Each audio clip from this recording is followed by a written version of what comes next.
Boa noite, meus irmãos. Sejam todos bem-vindos. É sempre uma alegria muito grande estar aqui. Não pelo fato de que nós vamos falar, mas nós vamos aprender. Sempre quem vem aqui para cima, com certeza vem para aprender mais do que vocês que estão aí. Porque quando nós falamos, estamos mais perto dos nossos ouvidos, né? A boca aqui, e a gente escuta mais. Às vezes vocês nem escutam direito o que nós estamos falando, mas nós com certeza tanto escutamos como entendemos o que estamos falando.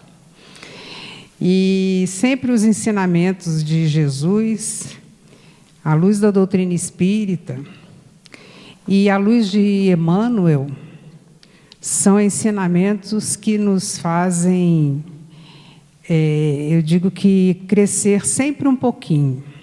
Se nós conseguirmos entender as lições que Emmanuel nos traz.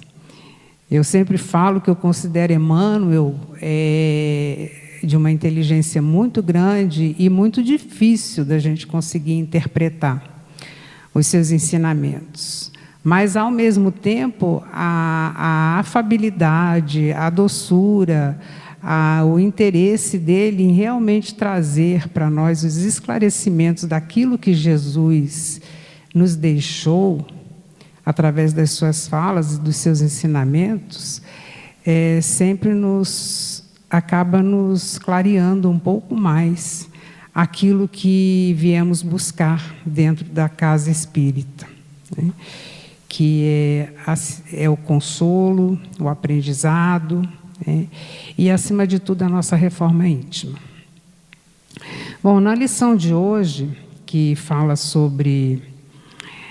É um versículo de João, lá no Evangelho de João, em que Jesus ele se encontra depois do seu retorno, depois que ressuscitou. Jesus ainda passou em torno de 40 dias junto com seus discípulos após ressuscitar. Mas essa lição ela tem muito a ver com a questão do cuidado, da proteção, da educação, da orientação. Então, a gente sabe que qualquer coisa que caia nas nossas mãos e que nós tenhamos a responsabilidade de cuidar, nós temos que estar sempre muito atentos, né? Então, por exemplo, quando a gente cuida de um animal, cada animal ele tem uma característica diferenciada para ser cuidado, né? A forma de se cuidar de um cachorro é diferente da forma que você cuida de um animalzinho. Vou citar um porquinho da Índia, que é um que meu neto resolveu criar agora. E é muito interessante, porque são animais, né, que, como é que a gente chama?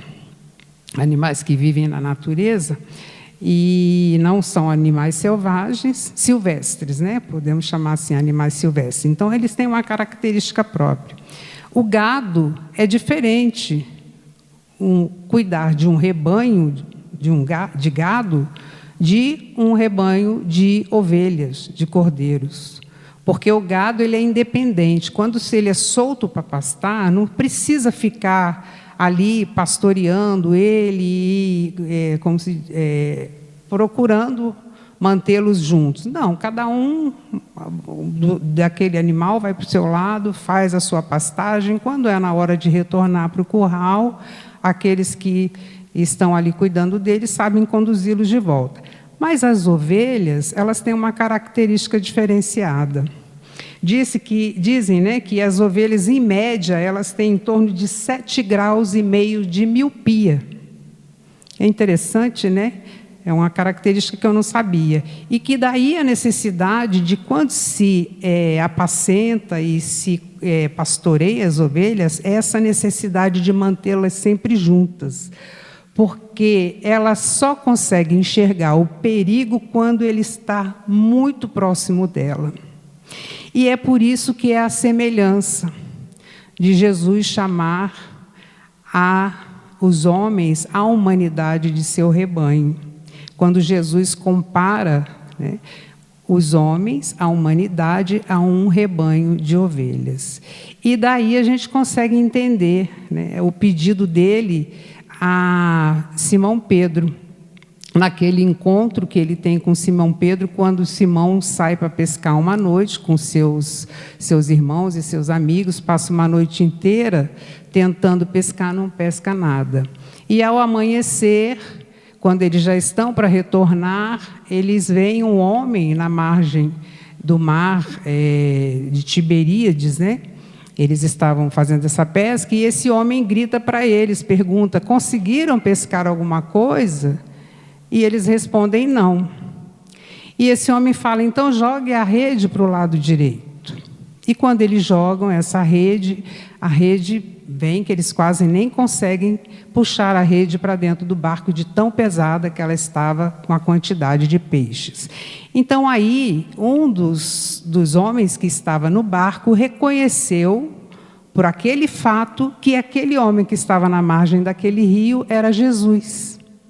E ele falou: é o Senhor que está ali. E nisso Pedro mergulha e vai até Jesus, e os outros também se encaminham até ele pelo barco. Chegando na margem, Jesus já tinha preparado para eles uma mesa, e como fala assim, que Jesus era mestre nisso também, em preparar uma mesa farta para os seus discípulos, uma mesa cheia de alimento espiritual, né? E eles chegam e encontram Jesus com um pão e já também providenciando para assar os peixes. E sentados ali, Jesus fita Simão Pedro e faz a pergunta para Simão Pedro: Pedro, tu me amas? E Pedro responde: sim. Mas tu me amas mais que estes outros? Ele: sim, Senhor. E aí Jesus fala: então apacenta minhas ovelhas. E passa um pouquinho, Jesus pergunta de novo a Pedro: Pedro, tu me amas? E Pedro responde: sim, Senhor, te amo. Mais do que a estes? Sim, também, Senhor, te amo mais do que esses. Então, Pedro, apacenta minhas ovelhas. E mais uma vez, Jesus pergunta para Pedro: Pedro, tu me amas? E Pedro já se entristece, fala: nossa, mas 3 vezes a mesma pergunta, será que ele não está confiando em mim? Já a mesma coisa. Sim, Senhor, te amo. Então Pedro apacenta minhas ovelhas. O significado de Jesus perguntar 3 vezes a Pedro se ele o amava, é porque antes de Jesus ser condenado, crucificado, Pedro negou a Jesus 3 vezes. Então, nessas 3 perguntas repetidas que Jesus fez a Pedro, não era no sentido de desconfiar ou de duvidar que Pedro não conseguiria cuidar do rebanho de Jesus, mas sim era um meio de fazer um processo de restauração, de reconciliação de Pedro com Deus. Porque, de uma certa forma, Pedro carregava uma culpa, né, de ter negado Jesus 3 vezes. E nesse momento, nessas 3 perguntas, então, ele consegue, Jesus, dar a Pedro a oportunidade dele se reconciliar e dele se restaurar daquele equívoco que ele cometeu negando a Jesus. Então, na lição de Emmanuel, a lição 19 do livro Fonte Viva, ele usa essa fala de Jesus: apacenta as minhas ovelhas.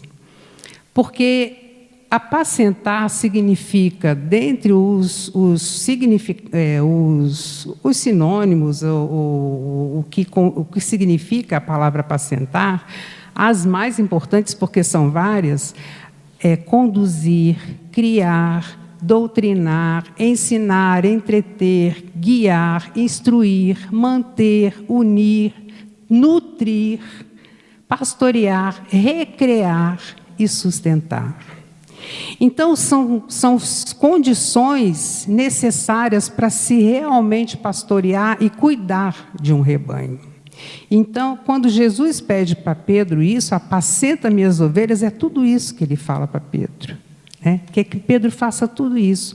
E ele diz assim, é tão significativo esse apelo de Jesus ao coração amoroso de Simão Pedro, para que lhe continuasse o apostolado. Porque Jesus observa na humanidade o seu imenso rebanho. Jesus não recomenda medidas drásticas em favor da disciplina compulsória. Ou seja, quando ele pede para apacentar, ele pede a Pedro que cuide do seu rebanho, mas com amor. Que mantenha a disciplina, que mantenham todos unidos, que mantenham todos ligados pelos laços do afeto, laço, né, de fraternidade, de solidariedade.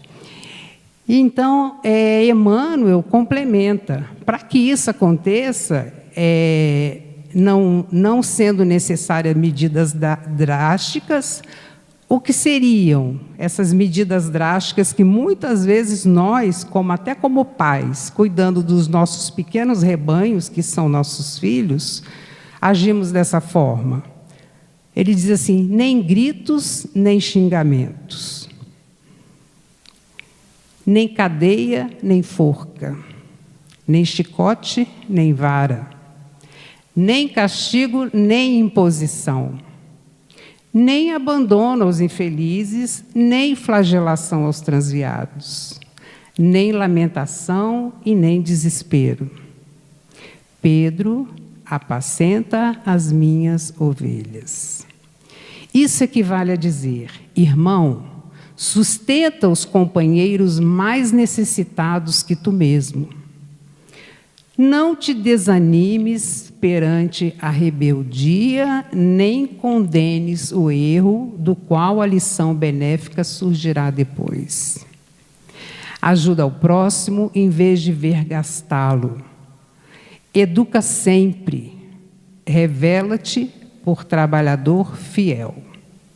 Sê exigente para contigo mesmo e ampara os corações enfermiços e frágeis que te acompanham os passos.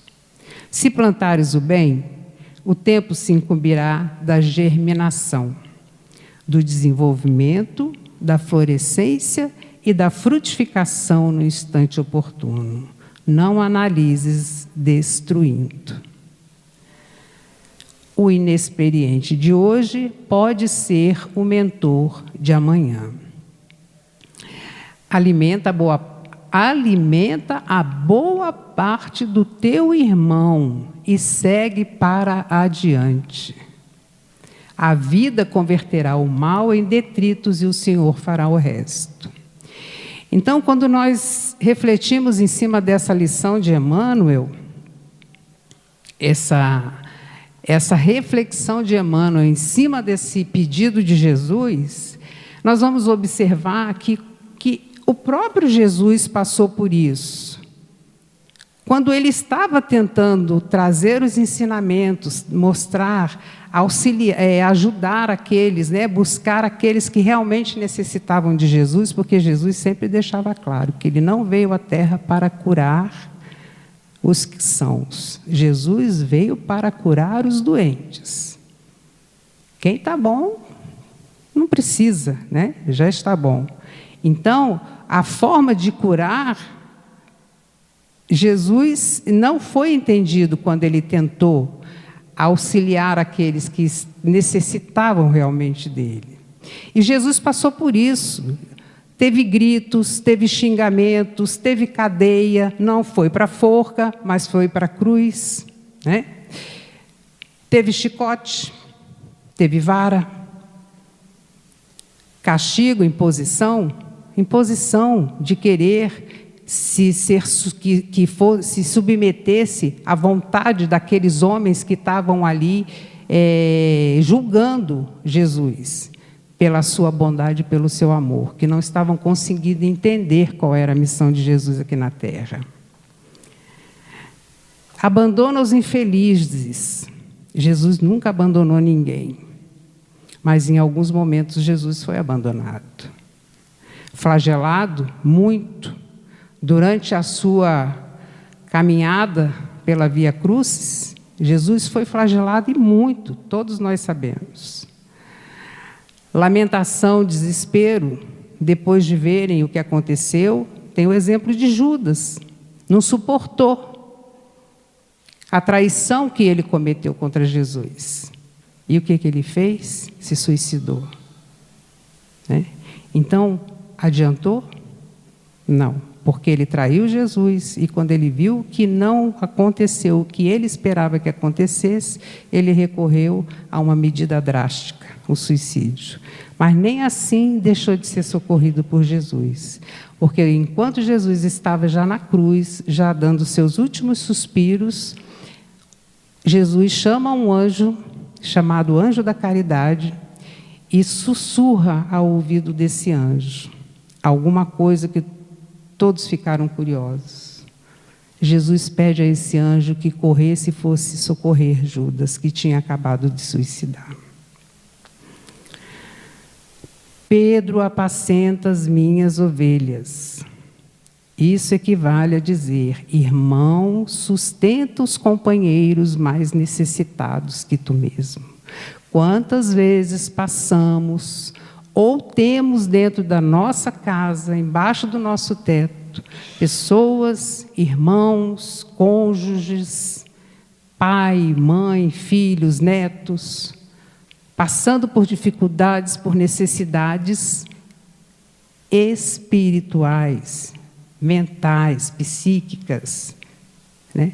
E nós não conseguimos perceber, porque achamos que só a questão material já soluciona muita coisa, e não é assim. Mas e aqueles necessitados que estão nas ruas, que também faz parte desse rebanho? Quantos de nós passamos por eles e às vezes mudamos de calçada para não ouvir um pedido de socorro, né? Ou estou com fome, preciso de alguma coisa. Não, nós desviamos do caminho. Não te desanimes perante a rebeldia. Quantas vezes desistimos de insistir naquele filho que traz problema, naquele irmão que traz problema, naquele pai que está passando por um processo também de dificuldade, mas que ainda carrega dentro de si alguns sentimentos de egoísmo, de orgulho, de vaidade, não aceita a ajuda de ninguém. E aí a gente desanima. Diz, não vou mexer mais com isso aí não, porque isso aí não tem jeito. Mas nós temos que sim, que insistir, nós não podemos desistir de combater a rebeldia. Condenar erro, nunca, jamais, nós não somos juízes de ninguém. Nós não temos o direito de condenar os erros de ninguém, muito menos, se Jesus já recomendou, não julgueis para não seres julgado, então também condenar nós não podemos, porque muitos de nós julgamos, condenamos e executamos. Ainda colocamos lá, na forca, colocamos no paredão. Que ele fala assim, não te desanimes perante a rebeldia, nem condenes o erro, do qual a lição benéfica surgirá depois.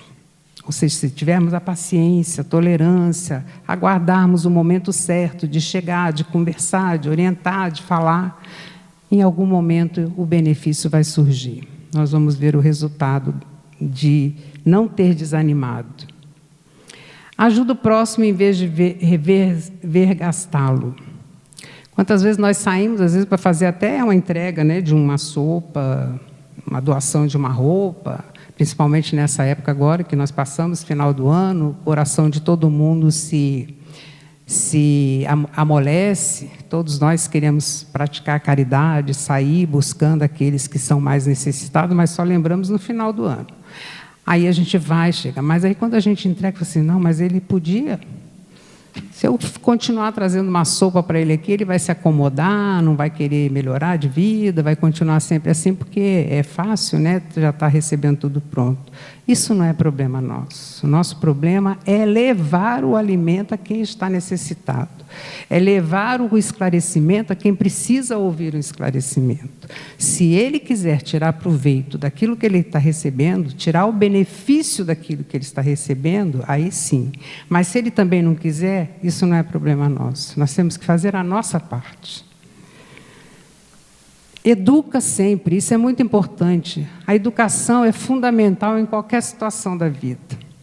Nós temos um exemplo, uma pessoa que é dessa casa, ela só não pode participar muito, e eu sempre coloco e falo para todo mundo dessa pessoa, é uma mulher de uma fibra maravilhosa, é mãe hoje de em torno de 22 crianças, mas já passaram pela mão delas provavelmente umas 200 crianças. Crianças que foram colocadas ainda recém-nascidas na mão dela e são crianças com vários tipos de problema.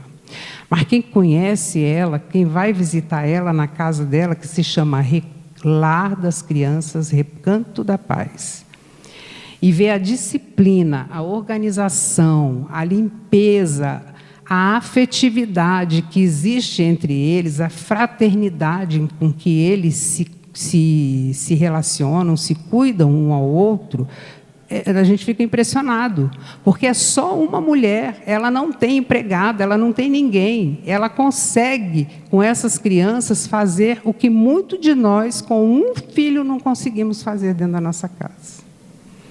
Ela se chama Raimunda Diano. Ela tem atualmente 22 crianças.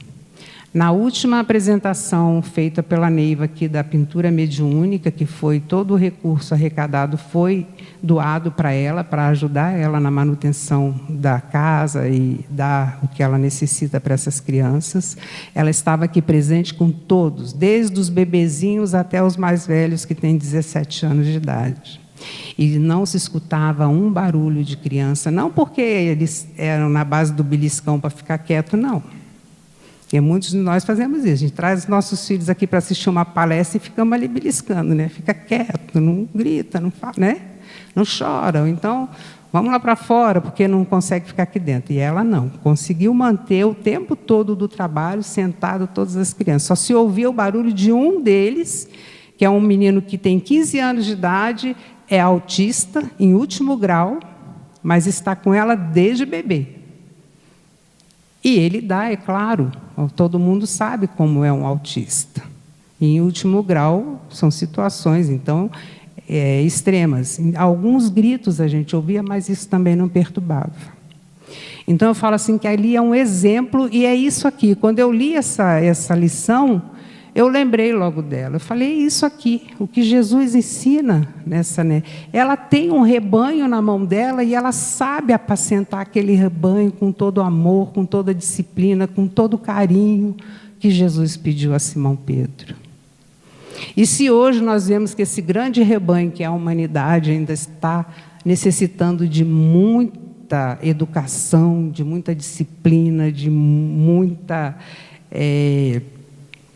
trabalho para conseguir se manter unido, não é porque Simão Pedro falhou. Pelo contrário, Simão Pedro fez com que a mensagem de Jesus e depois, junto com Paulo de Tarso, se propagasse e permanecesse viva até os dias de hoje. Então, a nossa mensagem de hoje é essa, né? Que nós possamos fazer parte desse rebanho de Jesus, mas também que sejamos pastores, que nós possamos também apacentar as outras ovelhas que estão tentando se desgarrar e sair do rebanho. Que esse grande amor de Jesus, o grande amor de Deus, possa nos envolver a todos no dia de hoje e em todos os dias da nossa vida, e que nós possamos sair daqui hoje levando para os nossos lares essas reflexões. Aqueles que quiserem voltar, fazer uma leitura, é a lição número 19 do livro Fonte Viva. Muito obrigada.